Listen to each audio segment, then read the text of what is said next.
ॐ अज्ञानतिमिरन्धस्य ज्ञानञ्जन शलाकया चक्षुरुन्मिलितं येन तस्मै श्रीगुरवे नमः। गुरवे गौरचन्द्राय राधिकाय तदालये कृष्णाय कृष्णभक्ताय तद्भक्ताय नमो नमः। हे कृष्ण करुणा सिंधु दीनबंधु जगतपते गोपेश गोपीकांत राधाकांत नमोस्तुते। तप्त कांचन गौरांगी राधे वृंदावनेश्वरी वृषभानुसुते देवी प्रणमामि हरिप्रिये। भक्त्या विहीनाय अपराधलक्ष्यै क्षिप्तस्य कामादितरङ्गमध्ये कृपामयि तं शरणं प्रपन्ना वृन्दे नमस्ते चरणारविन्दं। श्री कृष्ण चैतन्य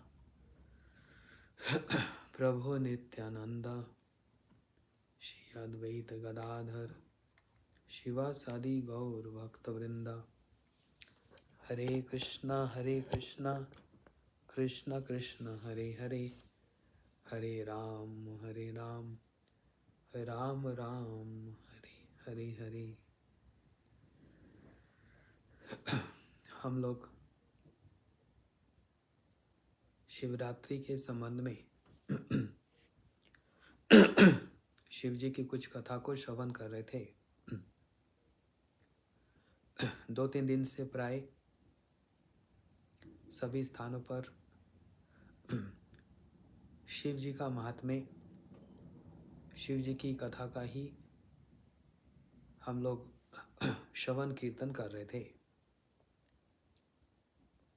उसी श्रृंखला में थोड़ी 1-2 बातें और आज कर लेते हैं।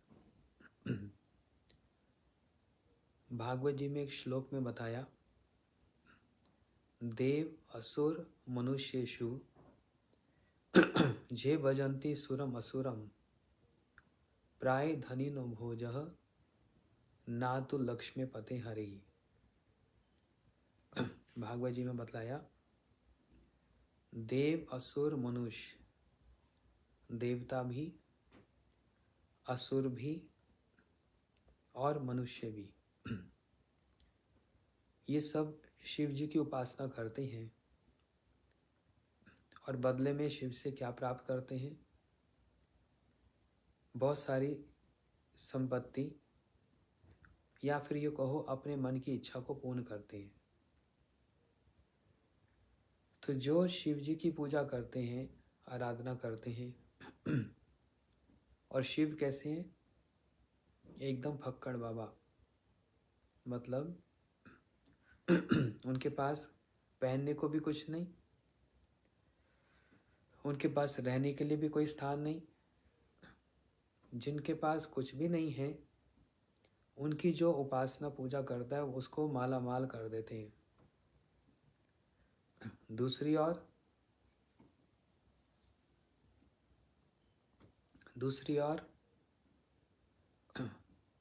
जो लक्ष्मी पते हरि, लक्ष्मी जी के पति नारायण की जो पूजा करते हैं, वो सब फक्कड़ हो जाते हैं। उल्टा हो जाता है। मेरी बात को ध्यान से समझो। शिव जी की जो उपासना करता है, शिव जी के पास अपना कुछ भी नहीं, वस्त्र भी नहीं धारण करते, घर में भी नहीं रहते, सांप को लटका के रखते हैं, त्रिशूल हाथ में रखते हैं, आधे चंद्र को मस्तक पे रखते हैं, शमशान की राख मल के रखते हैं। ठीक है ना? इनके पास अपना कुछ नहीं, लेकिन जो शिव की आराधना करते हैं उनको सब कुछ मिल जाता है। लेकिन दूसरी ओर जो नारायण की उपासना करते हैं, कौन नारायण? जो नारायण के पास लक्ष्मी जी जिनके चरण दबाती हैं, जिनके पास सारी संपत्ति सब कुछ है, वो नारायण की उपासना करते हैं, तो वो लोग कैसे हो जाते हैं? बिल्कुल फक्कड़ हो जाते हैं। धनी से धनी व्यक्ति भी कैसे हो जाता है? एकदम फक्कड़, उसके पास कुछ भी नहीं रह जाता। तो ऐसा विपरीत क्यों होता है? जबकि शिव की उपासना करने से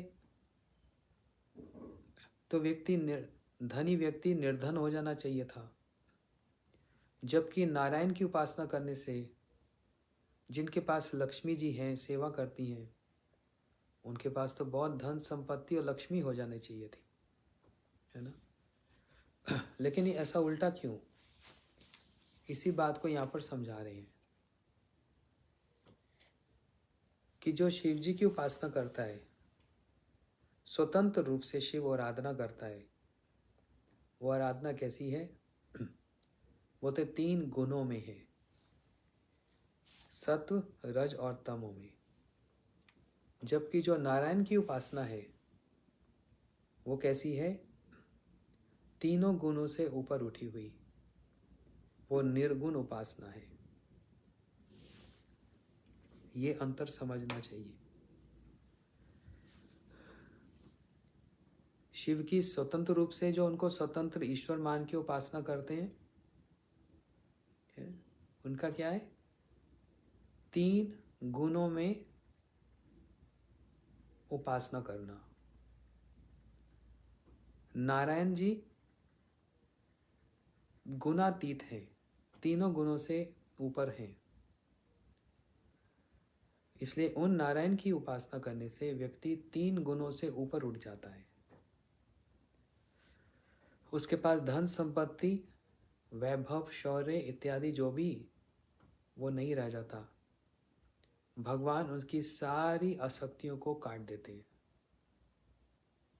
लेकिन शिव क्या करते हैं? और आसक्तियों को जोड़ देते हैं।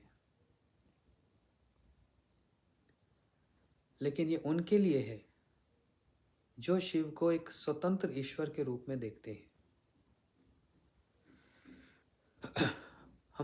हमारे वैष्णव संप्रदाय में हम लोग शिवरात्रि का व्रत करते हैं। तो हम लोग किस भावना से शिवरात्रि का व्रत करते हैं? शिव जी को क्या मान के करते हैं? ये बहुत जरूरी है, ये समझना बहुत जरूरी है। जैसे श्री कृष्ण हैं, उन श्री कृष्ण को कोई षड ऐश्वर्यपूर्ण भगवान मान ले तो उसकी उपासना में अंतर आ जाएगा। द्वारका में जो कृष्ण हैं और जो वृंदावन में कृष्ण, वो एक नहीं है, इसलिए उनकी उपासना में भी अंतर आ जाता है। एक है ऐश्वर्यमय उपासना, द्वारका में जैसे होती है, और एक है माधुर्यमय उपासना जो ब्रज में होती है ना?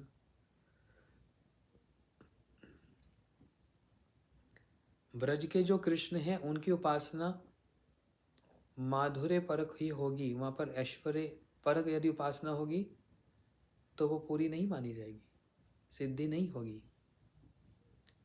और द्वारका में कोई माधुर्य वाली कर नहीं पाएगा।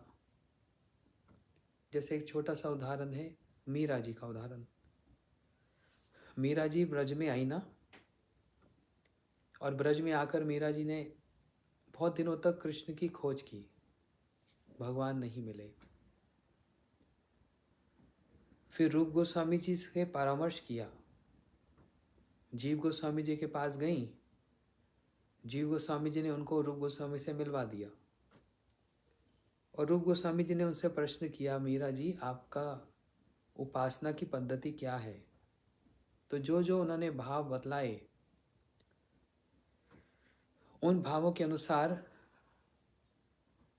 ब्रज में मीरा जी की सिद्धि नहीं हो सकती, ब्रज में नहीं हो पाएगी। इसलिए कह दिया गया आप द्वारका चले जाओ।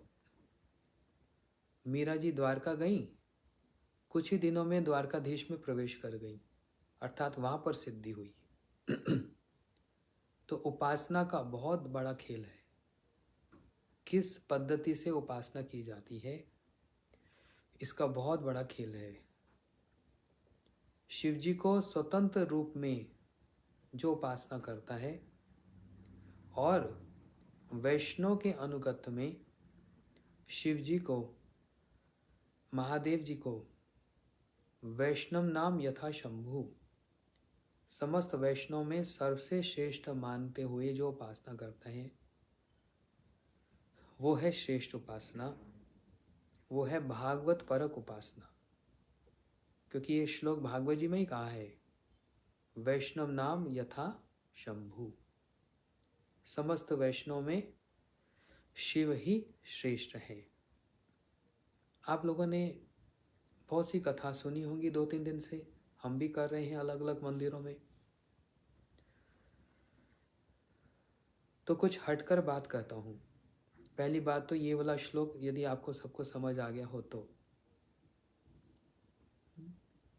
वहाँ पर सुखदेव गोस्वामी जी इसका उत्तर दे रहे हैं। नारायण जी की जो उपासना है वह नारायण उपासना गुणातीत है, तीनों गुणों से ऊपर है। और शिव जी की उपासना गुणों के अधीन है। तो आप गुणों के जो अधीन हैं उनकी उपासना करेंगे तो उन्हीं गुणों में ही आप सब समय रहते चले जाओगे, उन्हीं गुणों में ही। समझ रहे हैं? नारायण जी की उपासना होगी तो गुणों से बाहर निकला जाएगा, गुणातीत, निर्गुण, ये वाली उपासना होगी। इसलिए शिव सदाशिव हैं और उन्हीं सदाशिव के अवतार हैं शिव जो कैलाश पर विराजमान है। दो नहीं है, एक नहीं है, दो शिव है। सदाशिव, उनको माया स्पर्श नहीं करती, वो माया अतीत हैं, वो गुणातीत हैं। लेकिन जहां पर शिव शक्ति को स्पर्श कर लेते हैं, माया को स्पर्श कर लेते हैं, तो वो कैलाशनाथ शिव हो जाते हैं, अपनी शक्ति दुर्गा जी के साथ विराजमान, माया को स्पर्श कर दे। लेकिन देखो, माया को स्पर्श किया है, माया में पड़े नहीं है, ये दो अलग चीज होती है। माया को स्पर्श किया है, दुर्गा जी से विवाह है, पार्वती जी से विवाह है ना, लेकिन इसका मतलब शिव भी माया में है, हो गए हैं? नहीं, शिव माया में नहीं। ऐसा लगता है, ऊपर ऊपर से लगता है, लेकिन है नहीं। कैसे लगता है? बोलते जैसे शिव मोहिनी अवतार के पीछे भागे, है ना। अब इसमें क्या लगता है, शिव मोहिनी के अधीन हो गए, माया का प्रभाव शिव पर पड़ गया, ऐसा लगता है ना, परंतु ऐसा है नहीं। वही शिव कामदेव को भस्म करने वाले हैं। सुना कथा में? कामदेव ने विचार किया कि मैं सबको पराजित कर दिया। ब्रह्मा जी भी अपनी बेटी के पीछे दौड़े, कामदेव सोचने लगा ये मेरा प्रभाव है, मेरा पराक्रम है। नारद जी सन्यासी होकर भी विश्व मोहिनी से विवाह करने की इच्छा करने लगे, कामदेव सोचने लगा ये मेरा पराक्रम है। जबकि ये सारा कुछ किसका है? ये भगवान का ही, भगवान के द्वारा ही रचित है, भगवान के द्वारा ही किया गया है। लेकिन कामदेव ऐसा सोच रहा है कि ये मेरा है। समझे? वही कामदेव सोचने लगे अब मैं शिव को परास्त करता हूं। तो कामदेव शिव जी के सामने आकर बैठ गए। शिव उस समय अपने नाम की आराधना में व्यस्त हैं और कामदेव ने 5 बाण शिव की ओर फेंके।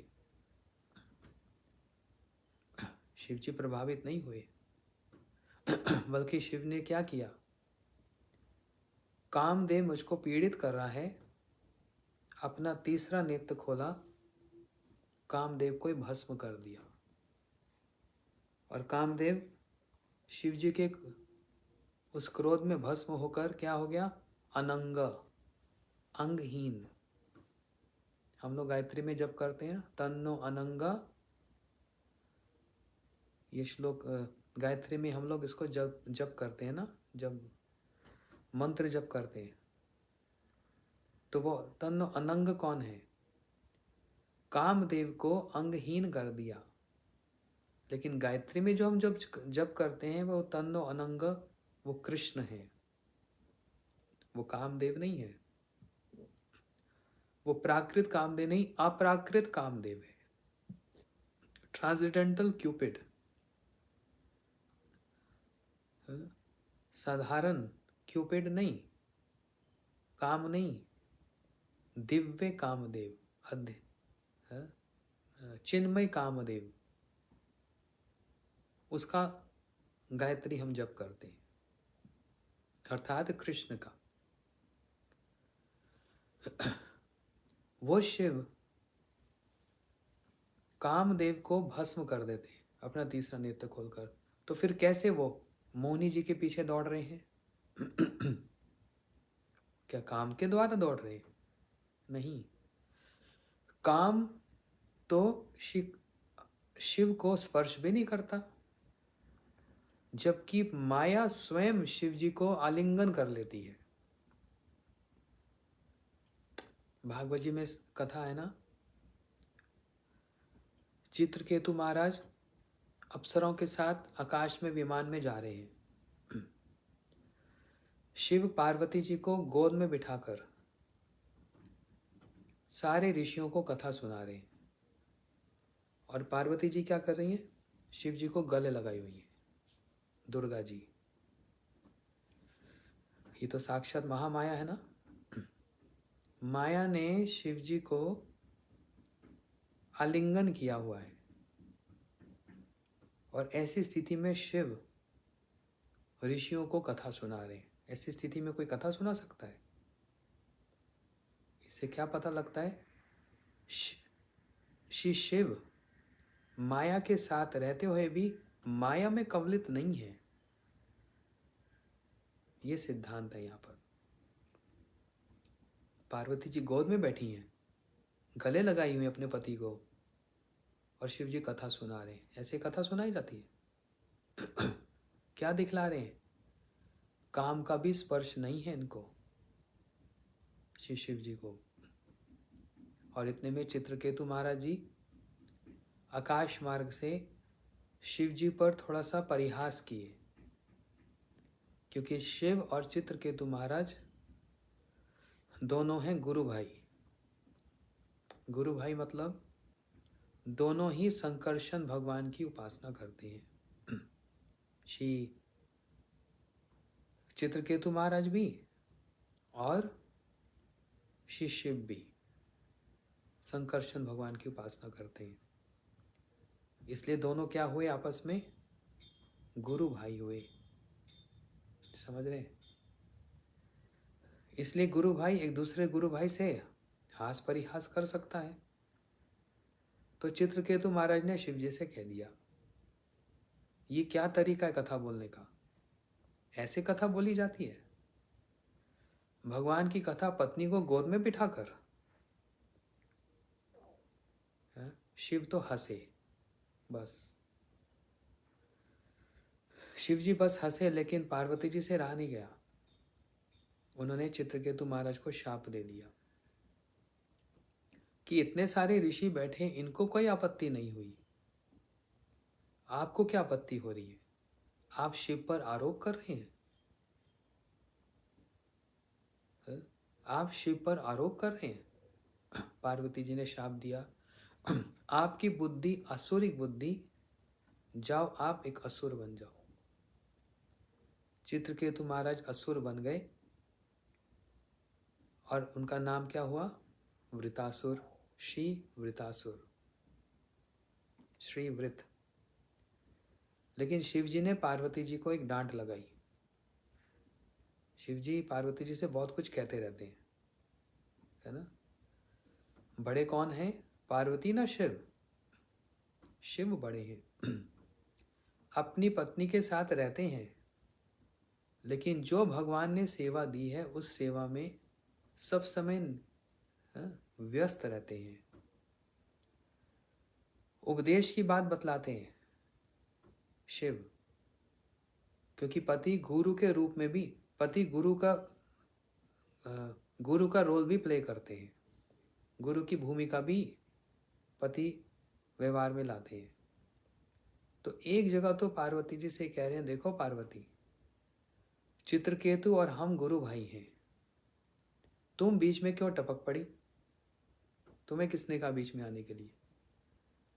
मैं भी चित्रकेतु से हास परिहास कर रहा था कि तुम अप्सराओं के साथ आकाशवान में घूम रहे हो, और उन्होंने भी मेरे पे कटाक्ष किया। ये जो कटाक्ष था ये तो एक परिहास था, सीरियस वाला मैटर नहीं था, है ना? ये सीरियस वाला नहीं था। मेरे और चित्रकेतु की आपस की बात है, पार्वती तुम बीच में क्यों टपक पड़ी? और साथ ही साथ शिव जी ने एक बात कह दी, नारायण परा सर्वा न कुतश्च भिभयति, स्वर्ग अपवर्ग मोक्ष। बोलते हैं जो नारायण परा है, नारायण परन मतलब जो नारायण के भक्त हैं वो कभी भी भयभीत नहीं होते। नारायण परा सर्वदा न कुतश्च भिभयति, उनको कभी भय नहीं होता। उनको शाप लगे कि वरदान लगे, दोनों स्थिति में वो समकाल रहते हैं, एक जैसे रहते हैं। उनके लिए स्वर्ग हो, नरक हो कि मुक्ति हो, उनके लिए तीनों एक ही बराबर है।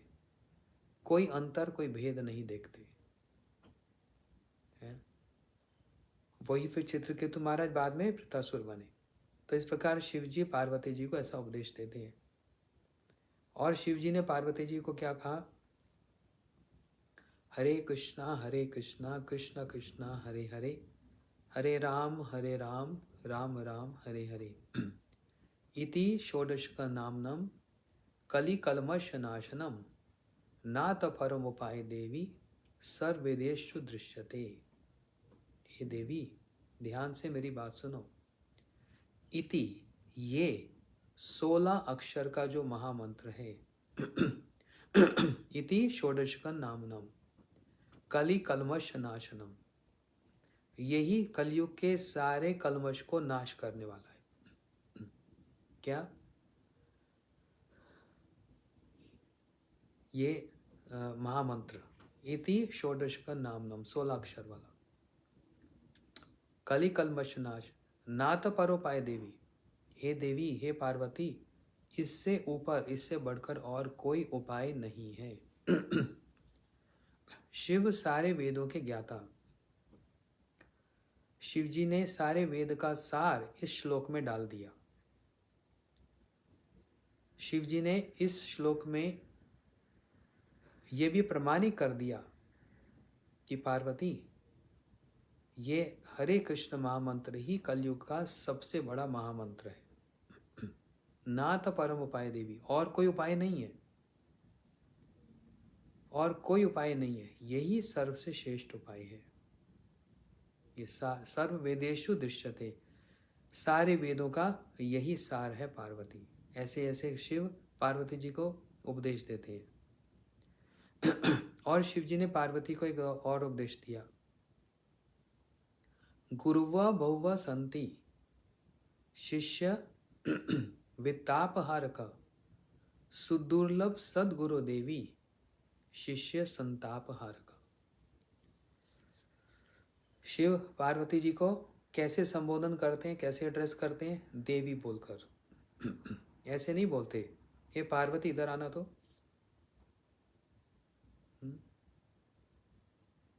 ऐसे नहीं, सम्मान पूर्वक संबोधन करते हुए देवी कहकर। शिव जी कह रहे हैं, गुरुवा बहुवा संति, हे देवी, ऐसे बहुत सारे गुरु हैं जिनकी दृष्टि शिष्यों की पॉकेट में रहती है। मतलब क्या चाहते हैं? उनसे उनकी संपत्ति ले ली जाए, उनसे सब कुछ ले लिया जाए और फिर उसका भोग किया जाए। लेकिन सुदुर्लभ सदगुरु देवी, ऐसे गुरु सुदुर्लभ हैं। एक वचन सिंगुलर टेंस का यहाँ पर प्रयोग किया है, जो शिष्य के संताप को हरण करते हैं, उनके ताप को हरण करते हैं शिक्षा के द्वारा, उनको ठीक करके। नाम की शिक्षा, कथा की शिक्षा, भगवान क्या है, रस विचार क्या है, तत्व विचार क्या है, राधा जी के भाव क्या है, रागनुगा भक्ति क्या है, वैरी भक्ति क्या है, ये सारे तत्व के द्वारा संताप को हरण करते हैं। ऐसे शिष्य पार्वती जी को उपदेश देते हैं। और विरुद्ध धर्माश्रय दूसरी तरफ ऐसे सिंपल सरल कि इनके जैसा सरल कोई और है ही नहीं। किसी की भी बात में आ जाते हैं, किसी की बात में तो आ जाते हैं और बात में आकर असुरों को वर तो दे देते हैं, लेकिन कितने ज्ञानी है शिष्य, इनसे बढ़कर और कोई ज्ञानी नहीं हो सकता।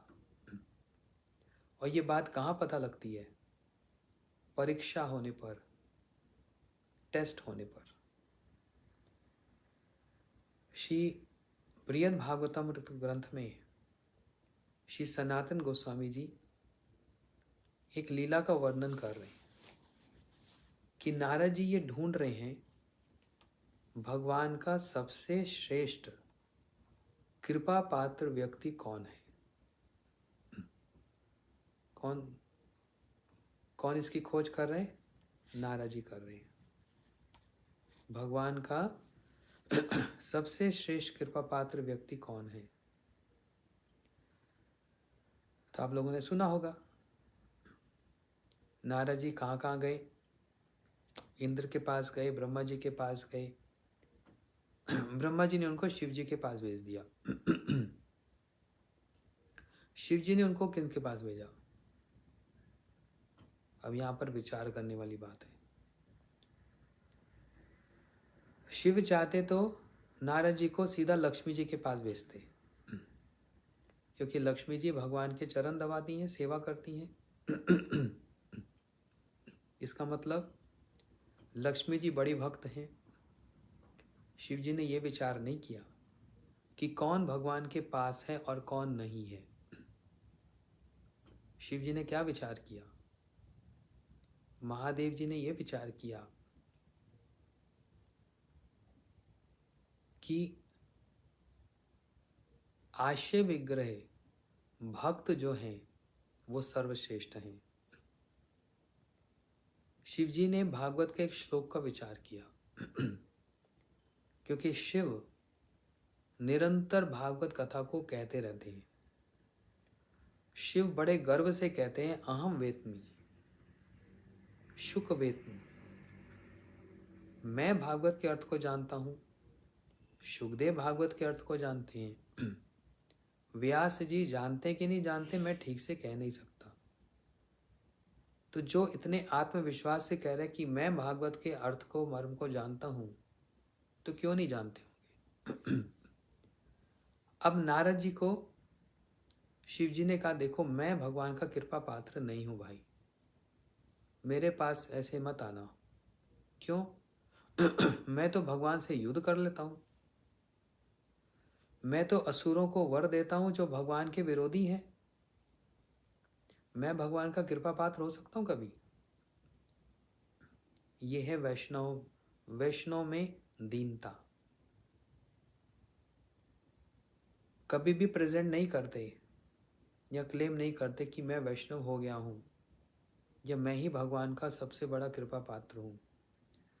शिव जी ने इस बात को पूरा डिक्लाइन कर दिया। शिव जी ने कहा, नहीं, मैं अगर भगवान का भक्त होता, अच्छा भक्त है कि नहीं,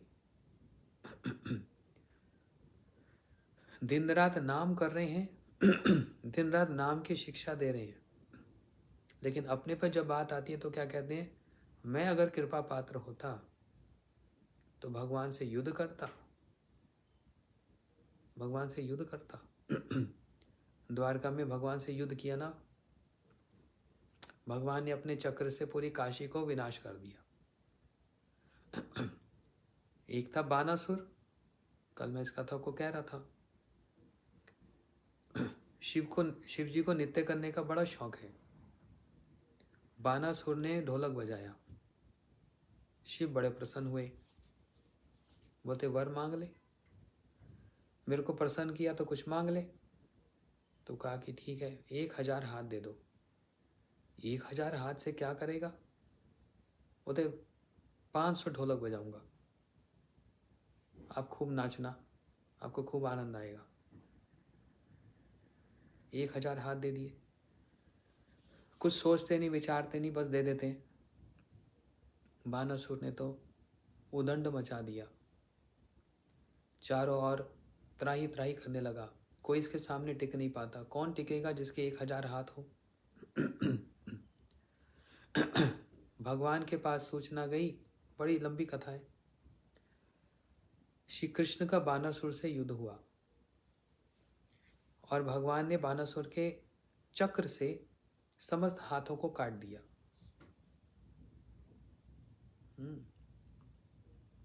समस्त हाथों को काट दिया। शिव जी बीच में आ गए, शिष्य के प्रति वात्सल्य होता है ना। शिव जी बीच में आ गए और भगवान के साथ युद्ध करने लगे।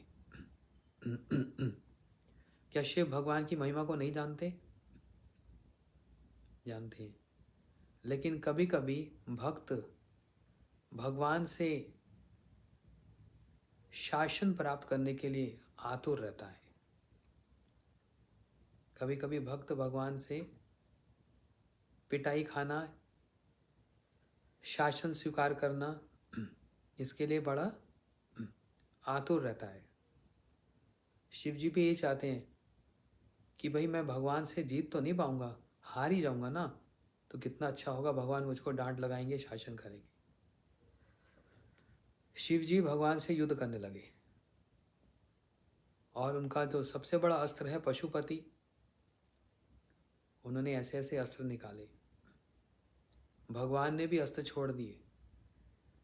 जमवाई, शिव जमवाई पे जमवाई ले रहे हैं, यॉनिंग कर रहे हैं, ऐसे बड़े बड़े टेक्निक वाले अस्त्र निकाले।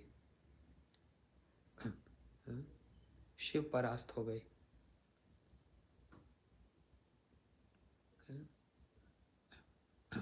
शिव परास्त हो गए और भगवान ने काशी को जला दिया। शिव जी की नगरी काशी को जला डाला। जब काशी जल गई तो शिव जी को कोई ना कोई स्थान तो चाहिए, तो शिव आ गए कहाँ? नवदीप धाम, हरिहर क्षेत्र, जहाँ पर हम देखते हैं विष्णु और शिव जी एक ही मूर्ति में विराजमान है। हरिहर का मतलब क्या? आधे विष्णु हैं, आधे शिव हैं। ऐसा कैसे? इसका मतलब एक ही रूप है? बात एक रूप वाली नहीं है। गुरु कभी कृष्ण नहीं हो सकते, लेकिन गुरु हैं क्या? कृष्ण के बड़े क्लोज, बड़े निकटवर्ती हैं। जैसे कहा साक्षात हरितेना समस्त शास्त्रे उक्ता से था भक्त एव साध्वी किंतु प्रभु या प्रिय एव तस्य वंदे गुरुषि चरणारविंदम। किंतु प्रभु या प्रिय एव तस्य, गुरु जी भगवान के बड़े प्रिय हैं, इसलिए भगवान जैसे लगते हैं, लेकिन वो भगवान नहीं है, है ना। गुरु भगवान तो नहीं है, लेकिन भगवान के बड़े प्रिय हैं। वही हरिहर, नवदीप में हरिहर विष्णु और शिव दिखला रहे हैं। उसका अर्थ यही है कि शिव भगवान के बड़े प्रिय हैं। क्यों? अपने प्रिय व्यक्ति को ही सब कुछ कहा जाता है, बाहर के व्यक्ति को नहीं कहा जाता। जितने भी इम्पॉसिबल टास्क, असंभव कार्य हैं, वो भगवान शिव जी को ही देते हैं। मुश्किल वाले जैसे सृष्टि करना जबकि आसान नहीं है, लेकिन भगवान ने सृष्टि का कार्य किसको दिया? ब्रह्मा जी को दिया। चलो आप संभाल लेना। अच्छा, मेंटेनेंस सबसे डिफिकल्ट है। आपने घर तो बना लिया, आपने बच्चों को जन्म तो दे दिया, लेकिन उनको मेंटेन करना तो सबसे डिफिकल्ट टास्क भगवान ने डिपार्टमेंट अपने पास रखा। लेकिन एक काम ऐसा है जिसको अच्छा नहीं माना जाता, तोड़ फाड़ करना।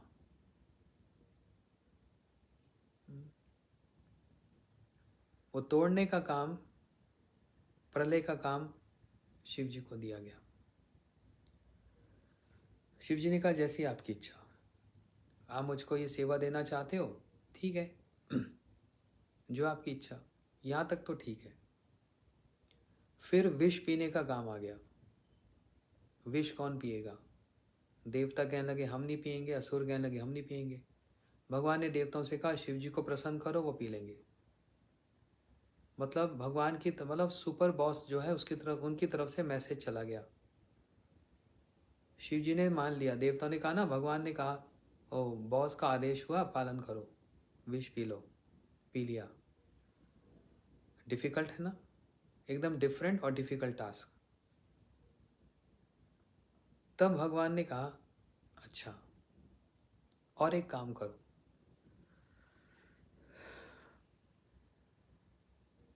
ऐसा प्रचार करो,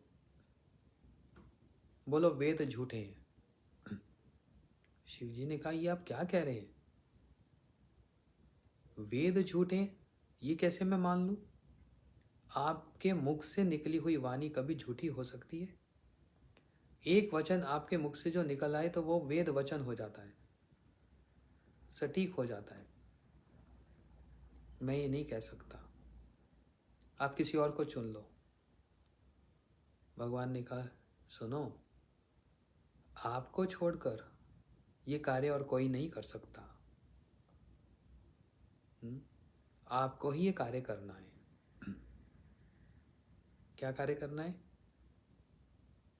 जो असुर प्रवृत्ति के लोग हैं उनको अलग करना है। उनको ये प्रचार करो कि आपका, मेरा रूप नहीं है, मेरे गुण नहीं है, मैं निशक्तिक हूं, मैं निर्गुण हूं, है, मेरे में गुण नहीं है, मेरे में शक्ति नहीं है, मेरा कोई आकार नहीं है, मैं निराकार हूं। ऐसा प्रचार करो। शिव जी कहने लगे प्रभु ये काम मेरे से मत कराओ, मैंने विष पी लिया, चलो ठीक है, आपने मेरे को ध्वंस करने का कार्य दिया, चलो ठीक है, लेकिन ये मुझसे नहीं होगा। भगवान ने शिव जी से आदेश भी दिया, प्रार्थना भी दी, और भगवान की प्रार्थना सुनकर शिव जी ने स्वीकार किया, और स्वीकार करके शिव एक आचार्य के रूप में आए। कौन आचार्य? श्री शंकराचार्य। 1000 वर्ष पूर्व शंकर, शंकर साक्षात। शंकराचार्य जी कौन है? साक्षात भगवान शंकर। शंकर, शंकर साक्षात, वो साक्षात शंकर ही है शंकराचार्य जी। और इन्होंने क्या कह दिया? सब एक है, अद्वैतवाद का प्रचार किया। सब एक है, भगवान और सेवक, इसमें कोई अंतर नहीं है। क्या प्रचार किया? अहम ब्रह्मस्मि, अहम ब्रह्मस्मि, मैं ही ब्रह्म हूँ, मैं ही ब्रह्म हूँ, मैं ही वो ही हूँ, तत्वस्मि, प्रज्ञानम ब्रह्म, ये 4 वेद वाक्य जो है, शंकराचार्य ने ऐसा प्रचार किया, ऐसा प्रचार किया, बड़े बड़े राजाओं को, बड़े बड़े लोगों को दीक्षा देकर अपना अनुयायी, अपना शिष्य बनाया। क्यों? भगवान ने ही इनको कहा था ऐसा करने के लिए। शंकर जी की ये इच्छा नहीं थी, भगवान ने ही ऐसा किया। लेकिन इतना करने पर शंकराचार्य जी ने कभी भी भागवत जी को हाथ नहीं लगाया, जबकि सभी आचार्यों ने अपनी अपनी भागवत जी की टीका दी ना, क्योंकि भागवत जी की टीका होना बहुत जरूरी है। लेकिन शंकराचार्य जी ने श्रीमद् भागवत जी को कभी स्पर्श नहीं किया। स्पर्श किया मतलब टीका नहीं लिखी उस पर। श्री शिव कहने लगे ये मेरे से नहीं हो पाएगा। श्रीमद् भागवत जी इतना रस भरा ग्रंथ है। निगम कल्पतरुम गलितम फलम शुक मुखाद अमृत द्रव्य संयुतम पीबत भागवत रसमालयम मुह रहो रसिका भुवि भावका। ये तो सारे वेदों का सार है श्रीमद् भागवत जी। ये तो रस, पूरे रस से भरा हुआ है। इसमें तो राधा कृष्ण की लीलाओं का वर्णन है, इसमें राधा जी के जन्म की कथा का वर्णन है, इसमें रास लीला का वर्णन है, इसमें वेणु गीत का वर्णन है, इसमें प्रणय गीत, भ्रमर गीत है, श्री कृष्ण की जन्म कथा। ये सारे सुंदर सुंदर मधुर लीला को मैं ये कहूँ कि आपका रूप नहीं है, आप में गुण नहीं है, ये मैं कैसे लिख दूं? इसलिए श्री शंकराचार्य जी ने भागवत जी पर कोई टीका नहीं लिखी। इतने ये भगवान के प्रिय हैं कि सारे जितने मुश्किल से मुश्किल कार्य कठिन से कठिन कार्य वो सब शिव जी को ही दिए जाते हैं। इसलिए सारे भागवत जी को सार को शिव जानते हैं। तो आ जाओ उस बात पर कि नारद जी जब शिव जी के पास आए तो शिव जी ने नारद जी को कहाँ भेजा? बताओ, जिसको उत्तर पता है अपने आप मन में सोच लो। शिव जी ने नारद जी को कहाँ भेजा? किसके पास भेजा? ये बोलकर कि भगवान का यदि कोई कृपा पात्र है तो कौन है? प्रहलाद। प्रहलाद जी का नाम लिया, भक्त का नाम लिया। क्यों? शिव जी ने भागवत जी के एक श्लोक पर विचार किया जो भगवान अपने मुख से उद्धव जी के लिए कह रहे हैं। ना यथा में प्रिय आत्मा आत्मा योनि न शंकरा न संकर्षणो नाच श्री नैवात्म च यथा भगवान। है ना? एक दिन भगवान उद्धव जी का हाथ हाथ में लेकर कहने लगे, हे उद्धव, मेरी बात ध्यान से सुनना। न यथा में प्रिय आत्मा आत्मा योनि न शंकरा।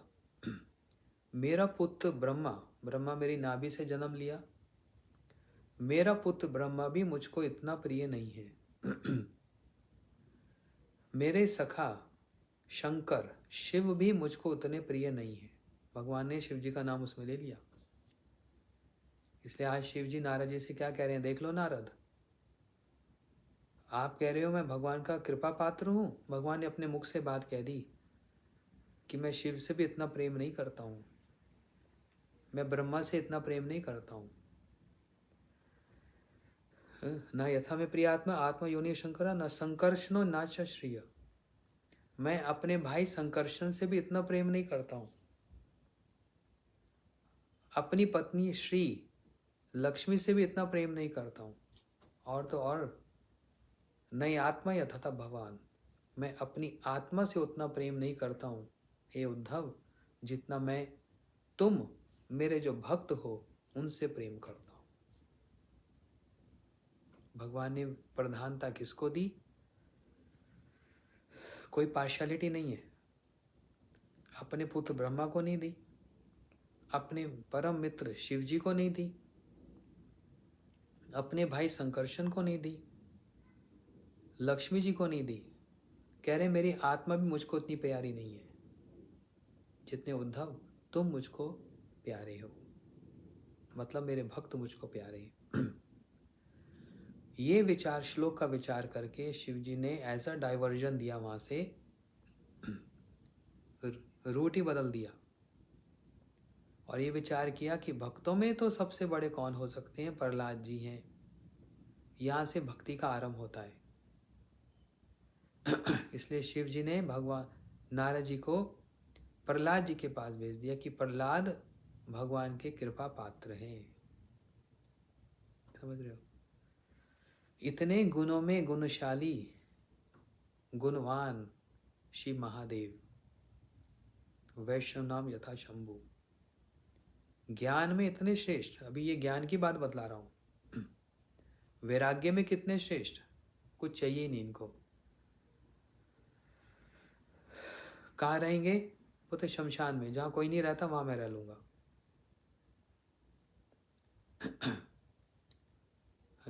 और अपने ऊपर शमशान की राख मल लेंगे। पूजा कैसे करनी है? बोलते बेल पत्र, एक जंगली पत्ते से मेरी पूजा हो जाएगी, बस कोई डिमांडिंग नहीं है। और सबको प्रेरित करते हैं, मेरे इष्ट की पूजा करो, मेरे भगवान की पूजा करो। काम जिनको स्पर्श नहीं करता श्री शिव जी को, और अपनी पत्नी के प्रति भी निरपेक्ष हैं।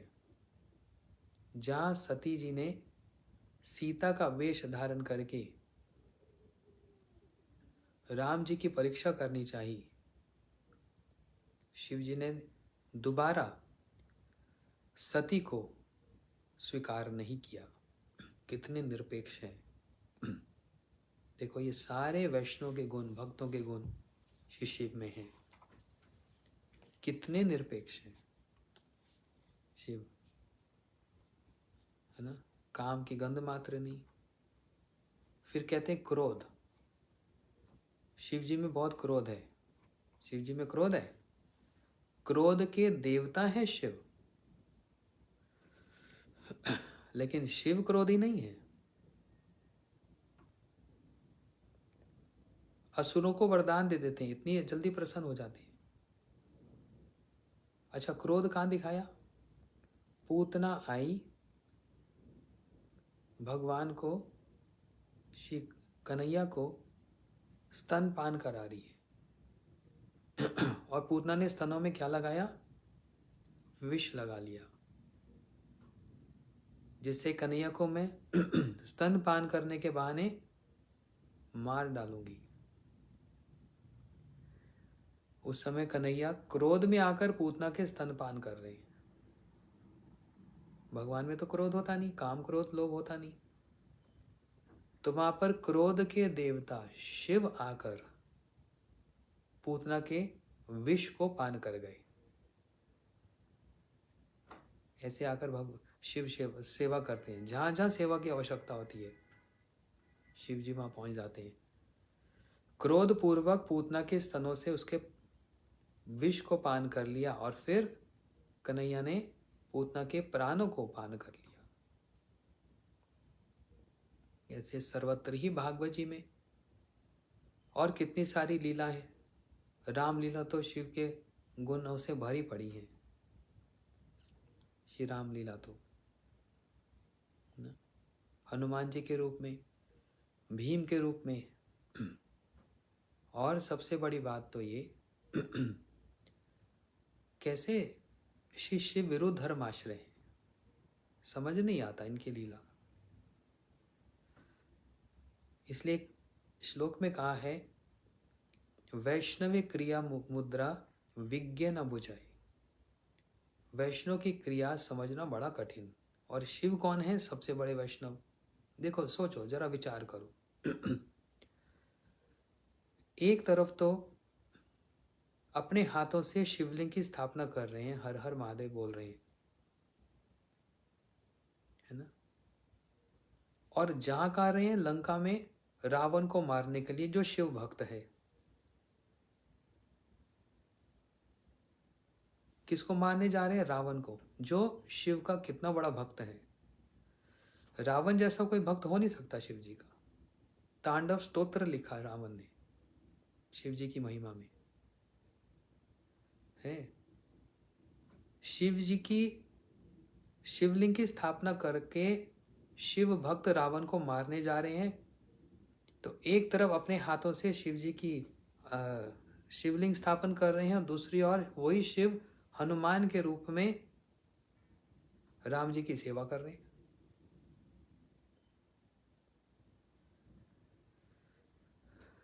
वही शिव हनुमान जी के रूप में राम जी की सेवा कर रहे हैं। वही शिव भीम के रूप में श्री कृष्ण की सेवा कर रहे हैं। वही शिव शंकराचार्य बनकर सबको भगवान से अलग कर रहे हैं, विरुद्ध कर रहे हैं, मायावाद का प्रचार कर रहे हैं। लेकिन वही शिव फिर हनुमान और भीम बनकर, मध्वाचार्य जी बनकर एक वैष्णव संप्रदाय के गुरु बन रहे हैं। हमारी संप्रदाय क्या है? ब्रह्म, मध्व, गौड़िया, वैष्णव संप्रदाय, है ना। ब्रह्म, मध्व, गौड़िया संप्रदाय।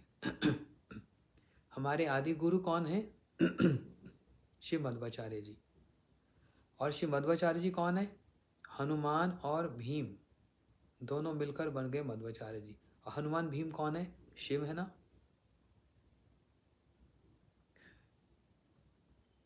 और किस बात की स्थापना कर रहे हैं? वैष्णव विचार, विशिष्ट अद्वैतवाद, है ना। कि दो हैं, सेवक और स्वामी दो हैं, एक नहीं है। तो शिव जी का समझ नहीं आता कर क्या रहे हैं, कैसे कर रहे हैं। इतने गुणों की खान है, इनकी क्रियाओं को समझना बड़ा कठिन।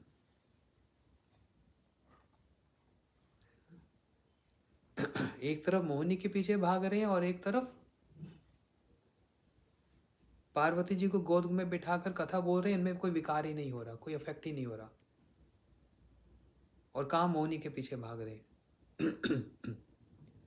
मोहिनी के पीछे भाग रहे हैं, दौड़ते दौड़ते जहां पर वीर स्खलन हुआ वहां पर सोने के भंडार बन गए। विष पान करके जहां एक दो बूंद गिर गई वहां पर विषैले जंतु का जन्म हो गया। क्या है शिव जी की महिमा। इन्हीं महादेव जी के चरणों में प्रार्थना करते हैं, आप क्या हो हमको बता दो। तो शिव जी हमको एक ही बात बतलाते हैं। क्या बतलाते हैं शंकराचार्य जी? सारी बात की सार की सार। शंकराचार्य जी कह रहे हैं, भज गोविंदम भज गोविंदम गोविंदम भजम मूढ़ मते। कह रहे हैं पुनरअपि जननम पुनरअपि मरणम। जन्म और मृत्यु के चक्कर में सारे संसार के लोग फंसे हुए हैं। दूसरी तरफ शंकराचार्य जी कह रहे हैं, बालस तावत कीड़ा सकता तरुणी तावत तरुणी रक्ता वृद्धस ताव चिंत मग्ना पर ब्रह्मपि कोपी न मग्ना। बालकाल खेलने में व्यर्थ हो जाता है, युवा काल आकर्षण में व्यर्थ हो जाता है, वृद्ध काल चिंताओं के भार में व्यर्थ हो जाता है, लेकिन भगवान का कोई भजन नहीं करता। इसलिए भज गोविंदम गोविंदम गोविंदम भजम मूढ़ मते। हे मूर्खो, और मूर्खता मत दिखलाओ, गोविंद का भजन करो,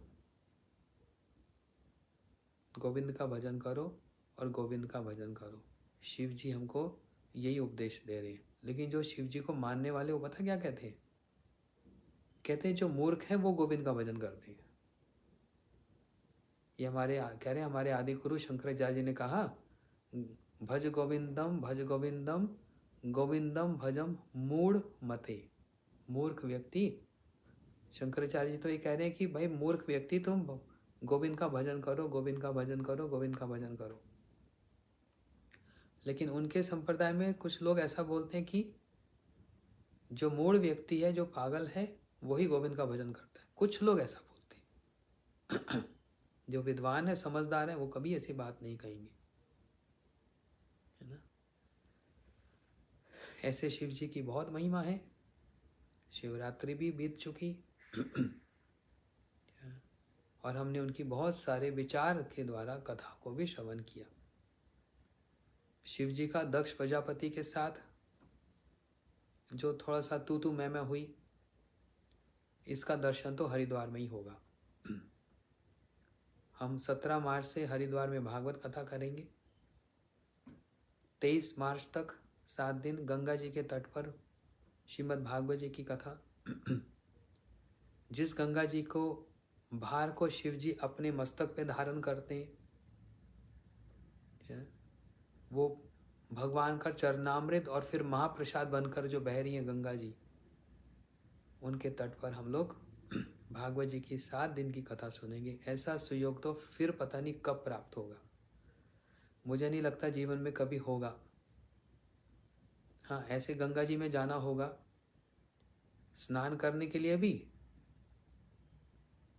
और जब स्नान करने की योग्यता नहीं होगी तो हमको ही कोई गंगा जी में फेंकाएगा